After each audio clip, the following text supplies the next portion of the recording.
Selamat datang di channel Literatus. Inilah 3 pernyataan di luar nalar Profesor Edi Hiariej terkait Jessica dalam kasus kopi sianida. Pertama, sebut Jessica datang ke Olivier 3 hari sebelum eksekusi. Pernyataan bahwa Jessica sudah datang 3 hari sebelum kejadian kematian Mirna merupakan pernyataan di luar nalar, alias konyol, karena jelas-jelas Jessica datang ke kafe Olivier diantar ayahnya, karena Jessica tidak begitu mengerti tentang lokasi di Jakarta.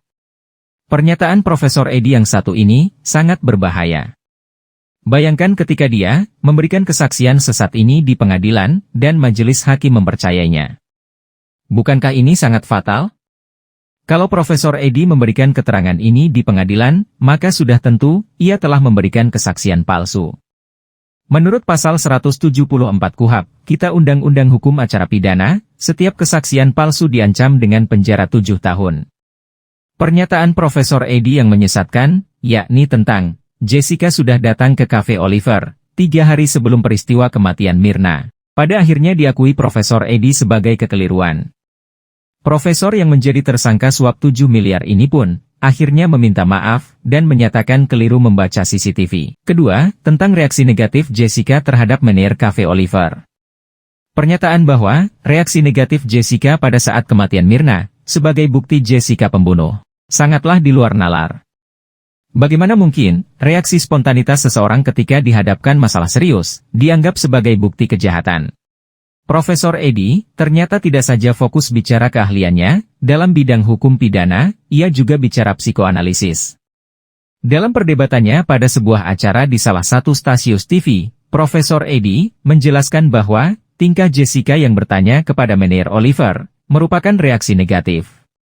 Menurut Profesor Edi, reaksi negatif Jessica menjadi salah satu indikasi bahwa memang Jessica lah orang yang menaruh racun pada kopi Mirna.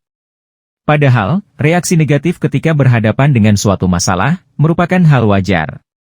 Lagi pula, dokter psikologi dari penyidik dan JPU menyatakan Jessica sehat secara psikologi. Ketiga, mengatakan kalau bukan Jessica, apakah hantu? Pernyataan bahwa kalau bukan Jessica, apakah hantu, sama di luar nalarnya dengan pernyataan terkait reaksi negatif Jessica. Orang awam juga pasti akan paham kalau pernyataan seperti ini cocok sekali disampaikan pada acara bakti bersama, semisal membersihkan parit. Pernyataan Profesor Edi yang satu ini sangat-sangat fatal dan berbahaya. Bagaimana mungkin seorang saksi ahli menghakimi seseorang dengan begitu buta? Padahal, proses persidangan Jessica yang amat rumit dan menyita waktu, tidak pernah mampu membuktikan bahwa Jessica memang benar-benar orang yang telah meracuni sahabatnya Mirna.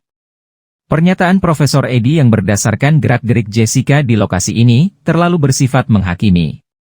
Padahal, Profesor Edi tidak memiliki hak untuk memberi penghakiman seperti itu. Lagi pula, Profesor Edi seharusnya hanya berfokus pada urusan hukum pidana, sesuai keahliannya, bukan menjadi ahli di segala bidang. Jangan lupa dukung channel ini.